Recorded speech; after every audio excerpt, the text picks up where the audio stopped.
ಓಂ ನಮೋ ಭಗವತೆ ವಾಸುದೇವಾಯ. ನಮಸ್ತೆ, ಎಲ್ಲರಿಗೂ ಸ್ವಾಗತ. ಜೀವಯಾನ ಬ್ಲಾಗಿನಲ್ಲಿ ಆರಂಭಿಸಿರುವ awakening with Krishna, understanding the Gita, ಕೃಷ್ಣನ ಅರಿವು ಭಗವದ್ಗೀತೆಯ ಅರ್ಥಯಾನ, ಇದರ 10ನೇ ಸಂಚಿಕೆಗೆ ನಾವೀಗ ಬಂದಿದ್ದೇವೆ. 9ನೇ ಸಂಚಿಕೆಯಲ್ಲಿ ನಾವು ಯಜ್ಞದ ಕುರಿತು ಪೀಠಿಕೆಯನ್ನು ಮಾಡಿದ್ದೇವೆ.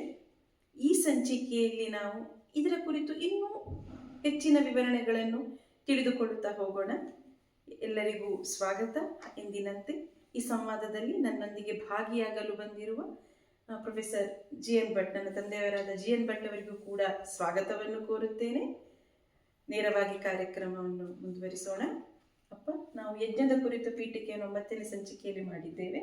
ಈ ಸಂಚಿಕೆಯಲ್ಲಿ ನನಗೆ ಯಜ್ಞದ ವಿವಿಧ ವಿಧಗಳು ಯಾವುವು, ಯಾವೆಲ್ಲ ಅದು ವಿಭಾಗಗಳಿವೆ ಯಜ್ಞದಲ್ಲಿ ಎನ್ನುವುದನ್ನು ತಿಳಿಸಬೇಕಾಗಿ ವಿನಂತಿ.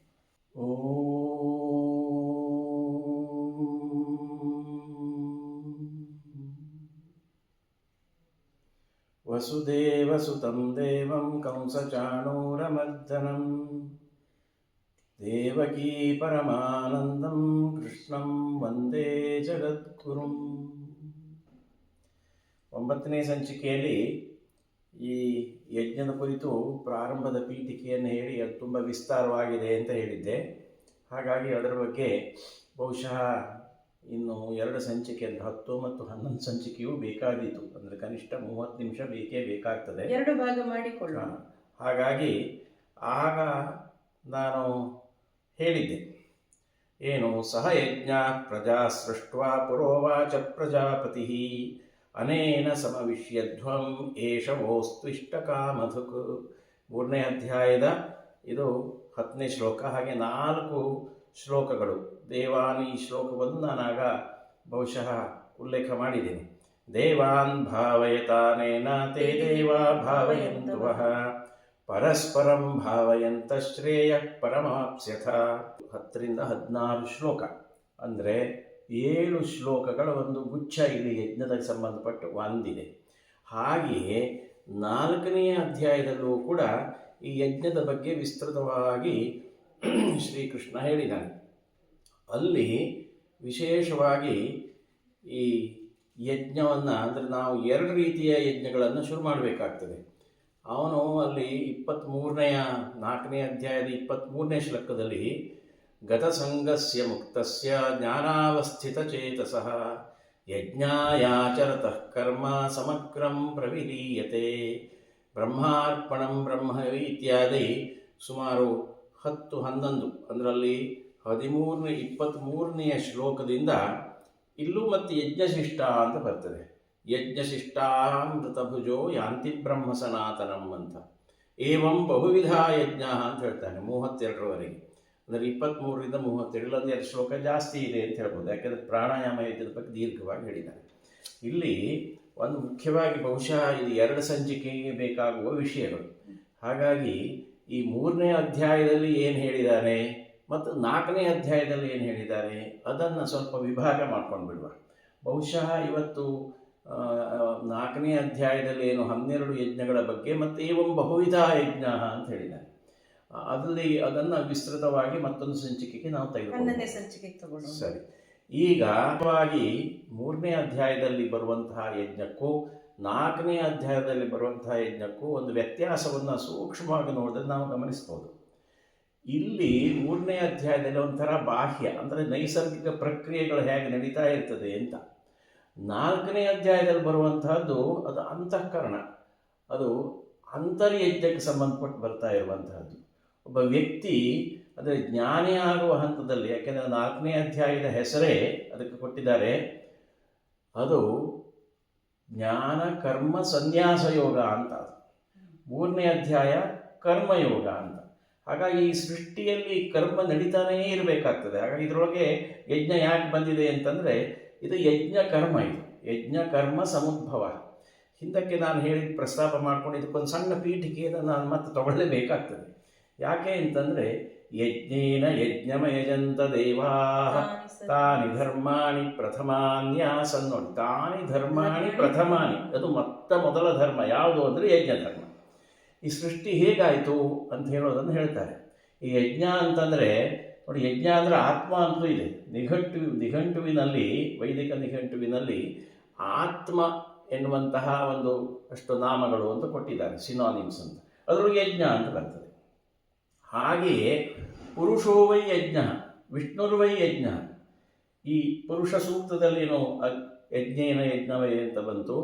ಇಲ್ಲಿಯೂ ಪುರುಷನನ್ನೇ ಯಜ್ಞ ಮಾಡ್ತಾರೆ. ಯಾರು ಮಾಡ್ತಾರೆ ಅಂದರೆ ಮತ್ತೆ ಇಂದ್ರಾದಿ ದೇವತೆಗಳು ಅಂತ ಹೇಳ್ತಾರೆ. ಆ ಹಿರಣ್ಯಗರ್ಭ ಬ್ರಹ್ಮನಿಂದ ವಿರಾಟ ಬಂದು ಆ ವಿರಾಟದ ಮೇಲೆ ಮತ್ತೆ ಸೃಷ್ಟಿಯೇ ಉಳಿದು ಅವನ ಮೇಲೆ ಯಜ್ಞ ಮಾಡದೆ ಇನ್ನೇನು ಮಾಡ್ತಾ ಇರಬೇಕು. ಆ ರೀತಿಯಾಗಿ ಅಲ್ಲಿ ನೋಡಿ, ಅಗ್ನಿಮಯ ಜಂತ ಅಂತ ಸಾಯಣಾಚಾರ್ಯ ಭಾಷ್ಯವನ್ನು ಕೂಡ ಹೇಳ್ತಾರೆ. ಈ ಯಜ್ಞಕ್ಕೆ ಸಂಬಂಧಪಟ್ಟು ಯಜ್ಞೇನ ಯಜ್ಞಮಯ ಜಂತ. ಯಜ್ಞದಿಂದಲೇ ಯಜ್ಞ ಅಂತಂದ್ರೆ ಏನು? ದೀಪಂ ದೀಪೇನ ಯಜಂತ ಅಂತ ಹೇಳಿದ ಹಾಗೆ ಒಂದು ದೀಪವನ್ನು ಇನ್ನೊಂದು ದೀಪದಲ್ಲಿ ಹಚ್ಚೋದು. ಮಾವಿನ ಮರದಲ್ಲಿ ಮಾವಿನ ಗೊರಟೆಯಿಂದ ಮತ್ತೆ ಬೀಜ ಆಗಿ ಮತ್ತೆ ಫಲ ಹಾಕಿ ವೃಕ್ಷ ಆಗಿ ಫಲ ಆಗ್ತದೆ. ಹಾಗೆಯೇ ಇದೊಂದು ಪ್ರಕ್ರಿಯೆ, ಸೃಷ್ಟಿಯ ಪ್ರಕ್ರಿಯೆಯೇ ಒಂದು ಯಜ್ಞ. ಇದನ್ನು ಯಜ್ಞಭಾವದಲ್ಲಿ ನೀನು ಕರ್ಮವನ್ನು ಮಾಡು ಅಂತ ಹೇಳೋದು. ಈ ಯಜ್ಞಭಾವದಲ್ಲಿ ಕರ್ಮ ಮಾಡಬೇಕು ಅಂತಂದರೆ ಹೇಗೆ? ಒಂದು ಸಾಮಾನ್ಯ ಉದಾಹರಣೆ ನಿತ್ಯ ಕರ್ಮಕ್ಕೆ ಸಂಬಂಧಪಟ್ಟು ಹೇಳ್ಬಿಡ್ತೇನೆ. ಈ ಪಂಚಭೂತಗಳನ್ನು ನಾವು ಸೂಕ್ಷ್ಮವಾಗಿ ಪ್ರತಿನಿಧಿ ದಿವಸ ಗೌರವಿಸಬೇಕು, ಮಾನಸಿಕವಾಗಿ ಭೌತಿಕವಾಗಿ ಕೂಡ. ಹೇಗೆ? ಮೊದಲನೇದಾಗಿ ನಮ್ಮಲ್ಲಿ ಎಂದಿನ ಪ್ರಾರಂಭ ಮಾಡೋದು ಆಕಾಶದಿಂದ, ಆದರೂ ಕೂಡ ನಾವು ಇಲ್ಲಿ ಭೂಮಿಯಲ್ಲಿದ್ದೇವೆ. ಹಾಗಾಗಿ ಭೂಮಿಗೆ ನಾವು ಸಾಮಾನ್ಯವಾಗಿ ಹೇಳ್ತೇವೆ, ವಿಷ್ಣು ಪತ್ತಿ ನಮಸ್ತುಭ್ಯಂ ಪಾದ ಸ್ಪರ್ಶಂ ಕ್ಷಮಸ್ವಮಿ. ನೀನು ತಾಯಿ, ನಿನ್ನ ಮೇಲೆ ಓಡಾಡ್ತೇವೆ, ತೊಂದರೆ ಆಗ್ತದೆ ನಿನಗೆ, ಅದು ತಾಯಿಯಾಗಿ ಸೇರಿಸ್ಕೊಳ್ತಾಳೆ. ಹಾಗಾಗಿ ಒಂದು ಕ್ಷಮೆ ಇರಲಿ ಅಂತ ಬೆಳಗ್ಗೆ ಹೇಳ್ತಾರೆ ಒಂದು ಭೂಮಿಗೆ. ನಂತರ ಪೃಥ್ವಿ, ಅದರ ಹಿಂದಿದ್ದು ನಮಗೆ ಸಿಕ್ಕುವಂತಹದ್ದು ನೀರು. ಆ ನೀರನ್ನು ಜಲದೇವತೆ ಅಂತ ನೋಡಬೇಕಾಗ್ತದೆ, ಸೂಕ್ಷ್ಮದಲ್ಲಿ ವರ್ಣದೇವತೆ ಅಂತ. ಸ್ನಾನ ಮಾಡಬೇಕಿದ್ರೆ ಶುದ್ಧಿ ಪ್ರಾರಂಭದಲ್ಲೇ ನಿಜವಾಗಿ ಸ್ನಾನ ಮಾಡಬೇಕು ಅಂತಿರೋದು, ಬರೀ ಮುಖ ತೊಳೆಯೋದು ಅಂತಲ್ಲ. ಗಂಗೆ ಚವನೆ ಚೈವ ಗೋದಾವರಿ ಸರಸ್ವತಿ ನರ್ಮದೆ ಸಿಂಧು ಕಾವೇರಿ, ಅದೆಲ್ಲ ನದಿಗಳು ಇಲ್ಲಿ ಬಂದ್ಬಿಡ್ತಾವ ಅಂತ ಕೇಳಿದ್ರೆ ಆ ಸೂಕ್ಷ್ಮ ದೇವತೆಗಳನ್ನು ನೆನೆಸಿ ನಮಸ್ಕಾರ ಮಾಡೋದು. ಜಲದೇವತೆಗೆ ನಮಸ್ಕಾರ ಮಾಡಿಕೊಂಡು ನಾನು ತೆಗೆದುಕೊಳ್ತಾ ಇದ್ದೇನೆ, ನಾನು ಎಲ್ಲದಕ್ಕೂ ಶುದ್ಧಿಗಾಗಿಯೂ ಮತ್ತು ಬಾಯಾರಿಕೆ ಅಂತ ಅನಿಸ್ಲಿಕ್ಕೆ ಎಲ್ಲ ತಗೊಳ್ತಾ ಇದ್ದೇನೆ ಅಂತ. ಹಾಗೆಯೇ ಮುಂದಿನದು ಅಗ್ನಿ. ಒಂದು ಅಗ್ನಿಯಲ್ಲಿ ಏನಾದರೂ ಬೇಯಿಸೋದಿದ್ರೂ ನೋಡ್ಬೋದು, ಪಾಕ ಮಾಡಬೇಕಿದ್ರು ಗೃಹಿಣಿ ಆಗಿರುವಂಥವಳು ಅಗ್ನಿಗೊಂದು ನಮಸ್ಕಾರ ಮಾಡ್ಕೊಳ್ತಾಳೆ. ಅವಳು ಯಾವುದೇ ರೀತಿಯಿಂದ ಇದ್ದರೂ ಕೂಡ ಬೇಯಿಸಿದ್ದಕ್ಕೂ ನಮಸ್ಕಾರ ಮಾಡ್ತಾಳೆ, ನೀ ಬೇಯಿಸಿ ನಮಗೊಂದು ಆಹಾರ ಕೊಡ್ತಾ ಇದ್ದೀಯೇ ಅಂತ. ಹಾಗೆಯೇ ಸಹಜವಾಗಿ ವೈದಿಕನಾಗಿರುವುದು ಉಳಿದವರು ಹೋಮ ಹವನಗಳನ್ನು ಮಾಡಬೇಕಿದ್ರೆ ಆಯಾ ಅಗ್ನಿಯಲ್ಲಿ ಯಾವ್ಯಾವ ದೇವತೆಗಳಿಗೆ ಯಾವ್ಯಾವ ರೀತಿಯ ಅಗ್ನಿಯನ್ನೆಲ್ಲ ಆವಾಹನೆ ಮಾಡಬೇಕು ಅಂತೆಲ್ಲ ಇದೆ ಕರ್ಮಕಾಂಡದಲ್ಲಿ. ಆ ರೀತಿಯಾಗಿ ಅಗ್ನಿ ಪೂಜಕರು ನಾವು. ಅಗ್ನಿರ್ವೈ ಮಾನುಷ, ಅಗ್ನಿ ಪೂಜಕರು ನಾವು. ನೋಡಿ, ಪೃಥ್ವಿ, ಅಪ್ಪು, ತೇಜ ಆಯಿತು. ವಾಯು, ಪ್ರಾಣಾಯಾಮ ಇಲ್ಲದೆ ಹೋದರೆ ಏನು ಸಾಧ್ಯ ಇದೆ? ಹಾಗಾಗಿ ನಾವು ಪ್ರಾಣವನ್ನು ಸೇವಿಸಬೇಕಿದ್ರೂ ಆ ಪ್ರಾಣ ಆಯಾಮ, ಅದರ ವಿಸ್ತಾರಗೊಳಿಸುವಂತಹದ್ದು. ಅಲ್ಲೂ ನಾವು ಪ್ರಾಣಾಯಾಮವನ್ನು ಮಾಡಿ ಆ ವಾಯುದೇವತೆಯನ್ನು ಪ್ರೀತಿಸಿ ಗೌರವಿಸಿ ಸ್ತುತಿಸ್ತಾ ಇರುವಂಥದ್ದು. ಪೃಥ್ವಿ, ಅಪ್, ತೇಜ, ವಾಯು, ಆಕಾಶ. ಆಕಾಶ ಅಂದರೆ ಯಾವುದು? ಆ ವ್ಯಾಪಕವಾಗಿರುವ ಪರಮಾತ್ಮನನ್ನು ಸ್ತುತಿಸೋದು, ಪ್ರಾರ್ಥಿಸೋದು ಇದ್ದೇ ಇದೆ. ವಿಶ್ವಂ ವಿಷ್ಣುರು ವಷಟ್ಕಾರೋ ಅಂತ ಹೇಳ್ತೇವೆ ನಾವು. ಎಲ್ಲದನ್ನು ಲೀನ ಮಾಡುವ ಶಿವ ಇದ್ದಾನೆ, ಸೃಷ್ಟಿ ಮಾಡುವ ಬ್ರಹ್ಮ ಇದ್ದಾನೆ. ಮೂರನ್ನು ಒಟ್ಟಿಗೆ ಸೇರಿಸಿಕೊಂಡು ಒಂದು ರೀತಿಯ ದತ್ತಾತ್ರೇಯ ಅಂತ ಹೇಳ್ಬೋದು. ಸಾಕಾರದಲ್ಲೋ ನಿರಾಕಾರದಲ್ಲೋ ಸಾಧ್ಯವಾದರೆ ಆ ರೀತಿಯಾಗಿ ಪಂಚಭೂತಗಳನ್ನು ನಾವು ಗೌರವಿಸಬೇಕು ಅಂತ. ಪಂಚಭೂತಗಳನ್ನು ಯಾಕೆ ಗೌರವಿಸಬೇಕು? ಇದೊಂದು ಸೃಷ್ಟಿಯ ಕ್ರಮದಲ್ಲಿ ಬರ್ತದೆ. ಅದು ಹೇಳಿದಲ್ಲ, ದೇವಾನ್ ಭಾವಯತಾನೇನ ತೇ ದೇವಾ ಭಾವಯಂತು ವಹ ಪರಸ್ಪರಂ ಭಾವಯಂತ ಶ್ರೇಯ ಪರಮವಾಪ್ಸ್ಯತ. ಮಹಾಭಾರತದಲ್ಲೇ ಇದೆ, ಧರ್ಮೋ ರಕ್ಷತಿ ರಕ್ಷಿತ ಅಂತ. ಕಾಪಾಡಿದವನ ಧರ್ಮವು ಕಾಪಾಡುತ್ತದೆ ಅಂತ. ಅದು ನೀನು ಬಯಸ್ತೀಯೋ ಇಲ್ವೋ ಗೊತ್ತಿಲ್ಲ, ಆದರೆ ನೀನು ಏನು ಮಾಡ್ತೀಯೋ ಹಾಗೆ ಅದು ಕೂಡ ಕೊಡ್ತದೆ. ನೀನು ಬೆಳೆ ಚೆನ್ನಾಗಿ ಬರಬೇಕು ಅಂಥೇಳಿ ಭೂಮಿಯನ್ನು ಕೃಷಿಗೊಳಿಸಿ ಗೊಬ್ಬರ ಹಾಕಿ ಅದಕ್ಕೆಲ್ಲ ನಿವಾರಣೆ ಮಾಡಿ ರಕ್ಷಣೆ ಕೊಟ್ಟು ಮಾಡಿ ಬೆಳೆಸಿದರೆ ಅದು ಬೆಳೆ ಕೊಡ್ತದೆ. ಅದು ಅಲಕ್ಷ್ಯ ಮಾಡಿದರೆ ನಿನ್ನ ಜೀವನವೂ ಅಲಕ್ಷ್ಯ ಆಗ್ತದೆ. ಆ ರೀತಿಯಾಗಿ ಪರಸ್ಪರ ಭಾವ ಇದೆ ಅಂತ. ಆದಿತ್ಯ ಜಾಯತೆ ವೃಷ್ಟಿ ಅಂತ ಉಪನಿಷತ್ತುಗಳಲ್ಲೂ ಹೇಳ್ತವೆ, ಬ್ರಾಹ್ಮಣರು ಕೂಡ ಇದೆ. ಸೂರ್ಯನಿಂದ ಜಾಯತೆ ವೃಷ್ಟಿ. ನಾನು ಹೇಳಿದ್ನಲ್ಲ, ಬೆಳಗ್ಗೆ ನಮಸ್ಕಾರ ಮಾಡಬೇಕು ಹೋಮ, ನನಗಿನ್ನ ಬಂದು ಸೂರ್ಯ ನಮಸ್ಕಾರ ಮಾಡಬೇಕು, ಸೂರ್ಯನನ್ನು ನೋಡಿ ಜ್ಯೋತಿ ನಮಸ್ಕಾರ ಮಾಡಬೇಕು ಅಂತ. ಭೂಮಿ ತಾಯಿಯ ಕೂಡಲೇ ಬೆಳಕನ್ನು ಕೊಡುವಂತಹ ಸೂರ್ಯನನ್ನು ಪೂಜೆ ಇದು ಎಲ್ಲ ಮತ್ತಾಯಿತು. ಮತ್ತೆ ಕೊನೆಗೆ ನಾನಾ ರೀತಿಯಿಂದ ನಡೀತಾ ಇರ್ತದೆ. ಹಾಗೆ ಆ ರೀತಿಯಾಗಿ ಇದು ಸೃಷ್ಟಿಕ್ರಮ. ಸೊ ಇದು ಏವಂ ಪ್ರವರ್ತಿತಂ ಚಕ್ರಂ, ಇದೊಂದು ಸಂವತ್ಸರ ಸಂಸಾರ ಇದ್ದ ಹಾಗೆ ಇದೊಂದು ಸೃಷ್ಟಿ ಸ್ಥಿತಿ ಲಯ, ಮತ್ತೆ ಸೃಷ್ಟಿ ಸ್ಥಿತಿ ಲಯ, ಇದು ನಡೀತಾ ಇರುವಂತಹ ಒಂದು ಚಕ್ರ. ಈ ಚಕ್ರವನ್ನೇ ಯಜ್ಞಚಕ್ರ ಅಂತ ಹೇಳ್ತಾ ಇರುವಂತಹದ್ದು. ಒಂದಾದ್ಮೇಲೆ ಒಂದು ನೋಡಿ, ವೃಷ್ಟಿಯಿಂದ ನೀರು ಭೂಮಿಗೆ ತಾಗಿ ಇಲ್ಲಿಂದ ಸಸ್ಯಗಳು ಶುರುವಾಗ್ತವೆ. ಸೊ ಮನುಷ್ಯನ ಅಭಿವೃದ್ಧಿಗೂ ವೇಳೆಗೂ ಸಸ್ಯಗಳು ಬೇಕೇ ಬೇಕು, ಅನಿವಾರ್ಯ. ಅದರಿಂದ ಬೆಳೆ, ಆ ಬೆಳೆಯಿಂದ ನಾವು ತಗೊಳ್ತಾ ಇದ್ದ ಒಂದು ವ್ಯಕ್ತಿ ತನಗಾಗಿ ಮಾತ್ರ ತಾನು ಬೆಳಿತೇನೆ, ಸಂಗ್ರಹ ಮಾಡ್ತೇನೆ, ಇನ್ನೊಬ್ಬರಿಗೆ ಕೊಡೋದಿಲ್ಲ ಅಂದರೆ ತೇ ತ್ವಘಂ ಪಾಪಂ. ಇಲ್ಲಿ ಯಜ್ಞಶಿಷ್ಟಾಶಿನಸ್ಸಂತೋ ಅಂತ, ಇಷ್ಟಾನ್ ಭೋಗಾನ್ ಹಿವೋ ದೇವ ದಾಸ್ಯಂತೆ ಯಜ್ಞಭಾವಿತ. ನಾವು ನಮಗೇನು ಇಷ್ಟವೋ ಅದನ್ನು ನಾವು ದೇವರಿಗೆ ಅರ್ಪಣೆ ಮಾಡ್ತೇವೆ. ನಾವು ಸಸ್ಯಾಹಾರಿಗಳಾಗಿರುವಂತಹವರು ಸಸ್ಯಾಹಾರವನ್ನು ಪಾಕ ಮಾಡಿ ದೇವರಿಗೆ ಅರ್ಪಿಸಿದರೆ, ಮಾಂಸಾಹಾರವನ್ನು ಸೇವಿಸುವಂತಹವರು, ಸಹಜವಾಗಿ ಸೇವಿಸುವಂಥವ್ರು, ಬಾಯಿ ಚಪಲಕ್ಕೆ ಸೇವಿಸುವಂಥದ್ದು ಸಹಜವಾಗಿ ಬಂದವರು ಸೇವಿಸುವಂತಿದ್ದರೆ ಅವರು ಮಾಂಸಾಹಾರವನ್ನೇ ಅರ್ಪಣೆ ಮಾಡ್ತಾರೆ, ಅದರೊಳಗೇನೂ ದೋಷ ಇಲ್ಲ. ಆದರೆ ಇವರು ಈ ಥರ ಮಾಡ್ಕೊಂಡು ಹೋಗಬಾರ್ದು ಅಂತ ಹೇಳ್ತಾ ಇರುವಂಥದ್ದು. ಹಾಗಾಗಿ ಕೃತ್ರಿಮತೆ ಇರಬಾರ್ದು, ನೈಸರ್ಗಿಕವಾದ ಒಂದು ಚಕ್ರ ಏನಿದೆ ಹಾಗೆ ನಡೆದುಕೊಂಡು ಹೋಗಬೇಕು ಅಂತ ಹೇಳೋದು. ಯಜ್ಞಶಿಷ್ಟ ಅನ್ನೋದು ಇಲ್ಲಿ ಬಂತು, ಅಲ್ಲಿ ಮತ್ತೆ ಯಜ್ಞಶಿಷ್ಟ ಅಂತ ಬಂದಿದೆ. ಅದು ಒಂದು ಹೇಳ್ಬಿಡ್ತೇನೆ ನಾನು. ಯಜ್ಞಶಿಷ್ಟ ಅಂದರೆ ಯಜ್ಞದಲ್ಲಿ ಯಜ್ಞ ಮಾಡಿ ಉಳಿದಿರೋದು ಅಂತ, ಶೇಷ ಉಳಿದಿರೋದು ಅಂತ ಅರ್ಥ. ಏನು ಉಳಿದಿದ್ದು ಅಂತಂದರೆ ನೋಡಿ, 2 ಸೂಕ್ಷ್ಮಗಳಿವೆ. ನಾವು ಅಲ್ಲಿ ಮುಂದಕ್ಕೆ ಬರ್ತದೆ ಯಜ್ಞಾಯಾಚರತಃ ಕರ್ಮ ಅಂತ, ಯಜ್ಞಕ್ಕಾಗಿ ನೀ ಕರ್ಮ ಮಾಡಬೇಕು ಅಂತ, ನಿನಗೆ ತಿನ್ನಲಿಕ್ಕೆ ಉಣ್ಲಿಕ್ಕೆ ಬೇಕು ಅಂತ ಅಲ್ಲ.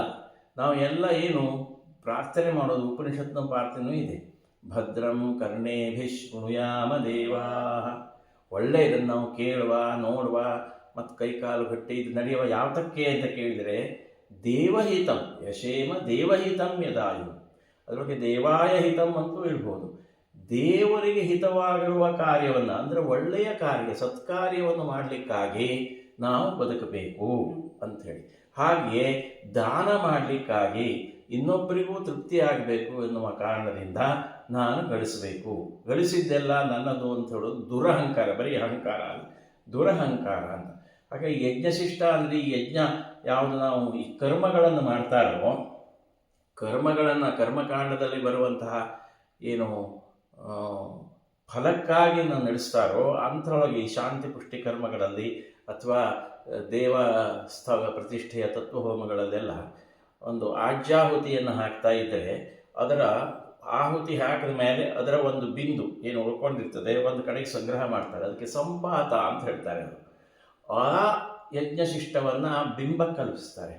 ಅಥವಾ ಯಾರು ಶಾಂತಿ ಪುಷ್ಟಿ ಕರ್ಮಗಳನ್ನು ಮಾಡ್ಕೊಳ್ತಾರೋ ಆ ದಂಪತಿಗಳಿಗೆ ಅದನ್ನು ಸೇವಿಸಲಿಕ್ಕೆ ಕೊಡ್ತಾರೆ, ಬೇರೆಯವರಿಗೆ ಕೊಡೋದಿಲ್ಲ ಅದನ್ನು. ಅದಕ್ಕೆ ಸಂಪಾತ ಅಂತ ಹೆಸರು. ಸೊ ಅದು ಸಂಪೂರ್ಣವಾಗಿ ಇದನ್ನ ಮಮ ಅಂದ ಮೇಲೆ ಏನು ಅಂತ ಕೇಳಿದರೆ, ಮುಂದಿನ ಕರ್ಮಗಳಿಗೆ ನಾವು ಶ್ರೇಯಸ್ಸನ್ನು ಬಯಸಿ ಪ್ರಾರ್ಥನೆ ಮಾಡ್ತಾ ಇದ್ದೇವೆ, ಇದು ನಿಂದು ಶಿಷ್ಟ, ಕೊಟ್ಟಿರುವಂತಹದ್ದನ್ನು ಉಳಿದದ್ದು ಅಂತ ಅರ್ಥ. ನಮ್ಮ ಬೆಳೆದದ್ದು ನಮ್ಮ ಹಕ್ಕಲ್ಲ. ಅದು ಏನು ಮಳೆ ಬೇಕಾದಾಗ ಬೀಳಿಸ್ಲಿಕ್ಕೆ ಬರೋದಿಲ್ಲ, ಎಷ್ಟೋ ಕೃತ್ರಿಮವಾಗಿ ಆಗ್ತದೆ, ವಿಫಲ ಆಗಿರ್ತದೆ ನೋಡ್ಬೋದು. ಮತ್ತು ಅಷ್ಟರಿಂದ ಏನೂ ಸಾಧ್ಯ ಇಲ್ಲ, ಸೃಷ್ಟಿಗೆ ವಿರುದ್ಧವಾಗಿ ಯಾವುದನ್ನು ನಡೆಸಲಿಕ್ಕೆ ಸಾಧ್ಯ ಇಲ್ಲ. ಈ ಸಂತಾನವೂ ಒಂದು ಯಜ್ಞಚಕ್ರದಲ್ಲೇ ಬರ್ತಾ ಇರುವಂಥದ್ದು, ಪ್ರತಿಯೊಂದು ಕೂಡ ಹುಳ ಹುಪ್ಪಳಿಂದ ಮನುಷ್ಯನವರೆಗೂ ಕೂಡ ಅದು ಸಹಜವಾಗಿ ನಡೀತಾ ಇರುವಂತಹದ್ದನ್ನು ನಾವು ಸಾಂಸ್ಕೃತಿಕವಾಗಿ ಚೆನ್ನಾಗಿ ಯಜ್ಞ ತತ್ವವನ್ನು ಅರಿತುಕೊಂಡು, ಸೃಷ್ಟಿಯಲ್ಲಿ ಹೇಗಿದೆಯೋ ಹಾಗೆ ಇರೋದನ್ನು ಅರಿತುಕೊಂಡು ಅದಕ್ಕೆ ಒಂದು ಧನ್ಯವಾದ ಹೇಳೋದು ಮಾತ್ರ ಅಲ್ಲ, ನಮಗೆ ನಾವು ಹಾಗೆ ಅರ್ಪಣೆ ಮಾಡಿ ತೆಗೆದುಕೊಳ್ಳುವ ಅಂತ. ಅದಕ್ಕೆ ಇನ್ನೊಂದು ಅರ್ಥದಲ್ಲಿ ಪ್ರಸಾದ ಅಂತ ಹೇಳ್ಬೋದು ಯಜ್ಞಶಿಷ್ಟಕ್ಕೆ. ಹೇಗೆ ಅಂದರೆ ನಾವು ಬೇಯಿಸಿ ಎಲ್ಲವನ್ನು ಮಾಡಿ ಶಾಖಪಾಕಾದಿಗಳನ್ನು ದೇವರಿಗೆ ಪೂಜೆಯಾದ ನಂತರ ಸಮರ್ಪಣೆ ಮಾಡ್ತೇವೆ, ಅದಕ್ಕೆ ನೈವೇದ್ಯ ಅಂತ ಹೆಸರು. ಆ ನಿವೇದನೆ ಮಾಡಿ ಅದಕ್ಕೆ ಅರ್ಪಣೆ ಮಾಡಿದ ನಂತರ ಅದು ನೈವೇದ್ಯ ಆಯಿತು. ನಿವೇದಿಸಿದ ನಂತರ ಕೊನೆಗೆ ಏನು ಕೇಳ್ತಾ ಇರೋದು ಎಲ್ಲ ನಡೆಸಿ ನನಗೆ ಪ್ರಸಾದವನ್ನು ಕೊಡು ಅಂತ. ನೀನು ಆ ನೈವೇದ್ಯದಲ್ಲಿ ನನಗೆ ಏನು ಬೇಕೋ ಅದನ್ನು ಕೊಡಪ್ಪ ಅಂತ. ಹಾಗೇನಾಯಿತು, ಅದು ಬೇಯಿಸಿದ್ದೆಲ್ಲ ದೇವರಿಗೆ ಸಮರ್ಪಣೆ ಆಗಿದೆ. ಅದನ್ನು ಅವನು ಕೊಟ್ಟು, ಅಂದರೆ ಅವನು ಸೂಕ್ಷ್ಮವಾಗಿ ಭುಂಜಿಸಿದ ನಂತರ ಇದ್ದಿರುವ ಪ್ರಸಾದ. ಪಂಚಯಜ್ಞಗಳು ಅಂತಿವೆ. ಪಂಚಯಜ್ಞಗಳನ್ನು ಮಾಡಬೇಕು ಅಂತಿದೆ. ಅದು ಯಾವುದಕ್ಕೆ ಅಂತ ಕೇಳಿದರೆ, ಪಂಚಸೂನಾದೋಷ ಪರಿಹಾರಾರ್ಥಂ. ಪ್ರತಿನಿತ್ಯ ಗೃಹಸ್ಥನಾಗಿರುವವನು ಈ ಪಂಚಯಜ್ಞವನ್ನು ಮಾಡಬೇಕು ಅನ್ನೋದು ಇದೆ. ಯಾವುದು ಈ ಪಂಚಯಜ್ಞ? ನೋಡಿ, ನಮಗೆ ಅನಿವಾರ್ಯವಾಗಿ 5 ಪಾಪಗಳನ್ನು, ದೋಷಗಳನ್ನು ನಾವು ಇಡೀ ಜೀವನದಲ್ಲಿ ಮಾಡ್ತಾ ಇರ್ತೇವೆ. ಮೊದಲನೇದಾಗಿ ಬೇಯಿಸ್ತೇವೆ. ಚುಲ್ಲಿ, ಪೇಷಣ, ಉಪಸ್ಕರ, ಖಂಡಿನಿ, ಉದಕುಂಭ ಅಂತ ಹೇಳ್ತಾರೆ. ಆಗ ಅತಿ ಬೆಂಕಿಯನ್ನು ಮಾಡ್ತಾ ಇರಬೇಕಿದ್ರೆ ಏನೋ ಹುಳು ಹುಪ್ಪಡಿಗಳು ಬರ್ಬೋದು, ಇನ್ನೇನೋ ಹಾತೆಗಳು ಬರ್ಬೋದು, ಕ್ರಿಮಿಗಳು ಏನೋ ಗೊತ್ತಿದ್ದೋ ಗೊತ್ತಿಲ್ಲದೆ ಅಲ್ಲಿ ಆಹುತಿ ಹಾಕ್ತಾ ಇರ್ತಾರೆ. ಅವುಗಳದ್ದು ದೋಷ ಬಂತು ನಮಗೆ. ಆ ದೋಷ ಕಳೀಲಿಕ್ಕಾಗಿ ಒಂದು ಯಜ್ಞ ಅಂತ ಹೇಳ್ತಾರೆ, ಪಂಚಸೂನ ದೋಷ ಯಜ್ಞ ಅಂದರೆ. ಹಾಗೆಯೇ ಎರಡನೇದು ಪೇಷಣ, ಬೀಸ್ತೇವೆ. ಮಿಕ್ಸಲ್ಲಿ ಬೀಸಿ, ಒಳ್ಳಕಲ್ಲಿನಲ್ಲಿ ಬೀಸಿ, ಯಾವುದೇ ಆಗಲಿ ಬೀಸಬೇಕಿದ್ರೆ ಏನಾದರೂ ಒಂದು ಹೋಗಿರ್ತದೆ. ಇರುವೆ ಚೂರಾದರೂ, ಸಣ್ಣ ಇರುವೆ ಆದರೂ ಹೋಗ್ಬಿಡ್ಬೋದು. ಆ ದೋಷ ಪರಿಹಾರ ಆಗಬೇಕು ಅಂತ. ನಂತರ ಮುಂದಕ್ಕೆ ಸಂಬಂಧಪಟ್ಟು ನಾವು ಗುಡಿಸ್ತೇವೆ. ಗುಡಿಸ್ಬೇಕಿದ್ರೆ ಏನೇನೋ ವ್ಯತ್ಯಾಸ ಹಾಕ್ಕೊಂಡು ಹೋಗ್ತದೆ. ಏನೇನೋ ಇರುವೆಗಳ ಇನ್ನೊಂದು ಬೇಡ ಅಂತ ನಾವು ಗುಡಿಸ್ತೇವೆ, ಅಲ್ಲಿ ಮತ್ತೊಂದಷ್ಟು ಸಾಯ್ತೇವೆ. ಗುಡಿಸೋದು ಇದ್ದ ಹಾಗೆಯೇ ಅದೇ ರೀತಿಯಾಗಿ ನಾವು ತರಕಾರಿಗಳನ್ನು ಹೆಚ್ಚುತ್ತೇವೆ, ಅದನ್ನು ತರ್ತೇವೆ, ಮಾಡ್ತೇವೆ. ಸಂಸ್ಕರಣ ಮಾಡಬೇಕಿದ್ರೆ ಎಲ್ಲ ಬರ್ತದೆ. ಖಂಡಿನಿ ತುಂಡು ಮಾಡಬೇಕಿದ್ರೆ ಎಲ್ಲ ಹಿಂಸೆ ಆಗ್ಬೋದು. ಹಾಗೆಯೇ ಉದಕುಂಭ ಅಂತ ನಾವು ನೀರನ್ನು ತೆಗೆದುಕೊಳ್ತೇವೆ. ನೀರನ್ನು ಉಪಯೋಗಿಸುವಾಗ ಎಷ್ಟೋ ಸಲ ಜಲಚರಗಳಿದ್ದು ನಾಶವಾಗ್ಬೋದು, ಅವರಿಗೆ ತೊಂದರೆ ಆಗ್ಬೋದು, ಆಗ ನಾವು ತರ್ತೇವೆ, ಮಾಡ್ತೇವೆ. ಹೀಗೆ ಪಂಚಸೂನ, ಪಂಚ ಪಾಪಗಳು ದೋಷ, ಸೂನ ಅಂದರೆ ದೋಷ ನಿವಾರಣೆ ಮಾಡಲಿಕ್ಕಾಗಿ ಅದನ್ನು ನಾವು ಹೇಳಬೇಕಾಗ್ತದೆ, ಪಂಚಸೂನ ದೋಷ ಅಂತ. ಈ ಪಂಚಸೂನ ದೋಷದಲ್ಲೂ ಕೂಡ ಹಾಗಾಗಿ ವೈಶ್ವದೇವ ಯಜ್ಞ ಮತ್ತು ವೇದಾಧ್ಯಯನ ಸ್ಮರಣೆ, ಬ್ರಹ್ಮಯಜ್ಞ ಇವೆಲ್ಲ ಅದರೊಳಗೆ ಬರ್ತವೆ. ನೋಡಿ, ಇದೆಲ್ಲ ನಾನೀಗ ಮೊದಲು ಹೇಳಿರುವಂಥದ್ದೆಲ್ಲ ಒಂದು ರೀತಿಯಿಂದ ಭೌತಿಕವಾಗಿ ಕರ್ಮಕಾಂಡ. ಇದು ಚಕ್ರ ನೈಸರ್ಗಿಕವಾಗಿ ಬರ್ತಾ ಇರೋದು. ಪಂಚಭೂತಗಳನ್ನು ಗೌರವಿಸೋದು, ನಮಿಸೋದು, ಸೂಕ್ಷ್ಮವಾಗಿ ದೇವತೆಗಳನ್ನು ಭಾವಿಸಿ, ಮತ್ತು 5 ಪಾಪ ಏನು ಮಾಡ್ತೇವೆ ದಿನನಿತ್ಯ, ಅದರ ದೋಷ ಪರಿಹಾರಾರ್ಥವಾಗಿ ಕ್ಷಮಿಸಿ ಕೇಳಿ ನಡೆಸ್ತಾ ಇರುವಂಥದ್ದು. ಹೌದೌದೌದು, ಅದು ಕ್ಷಮಾಶೀಲನಾಗಿ, ವಿನಯಶೀಲನಾಗಿ ಇರ್ತಾ ಇರುವಂತಹದ್ದು. ಅದು ವೈದಿಕ ಕರ್ಮದಲ್ಲಿ ಅದು ಆ ರೀತಿಯಾಗಿ, ಇದೆಲ್ಲ ನಿತ್ಯ ಕರ್ಮದಲ್ಲಿ ಬರ್ತಾ ಇರುವಂತಹದ್ದು. ಹಾಗಾಗಿ ಇದು ಫಲದ ಬಗ್ಗೆ ಅಂತಲ್ಲ, ಡೂ ಯುವರ್ ಡ್ಯೂಟಿ, ನಮ್ಮ ಕರ್ತವ್ಯ. ನೀನು ಹೀಗೆ ಬದುಕದೆ ಹೋದರೆ ನಿನಗಾಗಿ ನೀನು ತಿನ್ನುವಂತಹದ್ದನ್ನು ಮಾಡಿದರೆ ರಾಕ್ಷಸಿ ಭಾವ, ಅದು ತಾಮಸಿ ಭಾವ, ಅದು ನನ್ನ ಹಕ್ಕು ಅಂತ. ಅಲ್ಲವೇ ಅಲ್ಲ. ಇದು ಮಳೆ ಬರದೆ ಹೋದರೆ, ಭೂಮಿಯ ಬರಡಾಗ್ಬಿಟ್ರೆ, ಬೆಂಕಿಯ ತಂಪಾಗ್ಬಿಟ್ರೆ. 3ನೇ ಅಧ್ಯಾಯದಲ್ಲಿ ಯಜ್ಞದ ತತ್ವದ ದೃಷ್ಟಿಯನ್ನು ಹೇಳಿದರು. ಇನ್ನು ಮುಂದಿನ ಸಂಚಿಕೆಯಲ್ಲಿ 4ನೇ ಅಧ್ಯಾಯದಲ್ಲಿ ಅಂತಃಕರಣ ಯಜ್ಞಗಳು, ಒಬ್ಬ ವ್ಯಕ್ತಿ ಕುಳಿತುಕೊಂಡು ಯಾವ ರೀತಿಯಾಗಿ ಯಜ್ಞ ಮಾಡಬೇಕು ಅಂದರೆ, ನಾವು ಸಾಮಾನ್ಯ ಅರ್ಥ ಹೇಳ್ತೇವಲ್ಲ ಅಧ್ಯಾತ್ಮ ಅಂತ, ಆಧ್ಯಾತ್ಮಿಕ ಭಾವದ ಯಜ್ಞಗಳನ್ನು ಮುಂದಿನ ಸಂಚಿಕೆಯಲ್ಲಿ 4ನೇ ಅಧ್ಯಾಯ, ಯಾಕೆಂದರೆ ಜ್ಞಾನ, ಕರ್ಮ, ಸನ್ಯಾಸ, ಯೋಗ 3 ಒಟ್ಟಿಗೆ ಸೇರಿಸಿ ಹೇಳಿದ್ದಾರೆ. ಅದನ್ನು ನೋಡುವ. ಧನ್ಯವಾದಗಳು. ಮುಂದಿನ ಸಂಚಿಕೆಯಲ್ಲಿ 4ನೇ ಅಧ್ಯಾಯದಲ್ಲಿ ಈ ಯಜ್ಞದ ಕುರಿತು ಯಾವ ಒಂದು ವಿವರಣೆಯನ್ನು ನೀಡಲಾಗಿದೆ ಎನ್ನುವುದನ್ನು ಅರಿತುಕೊಳ್ಳೋಣ. ಮತ್ತೆ ಸಿಗೋಣ. ವಂದನೆಗಳು. ನಮಸ್ತೆ.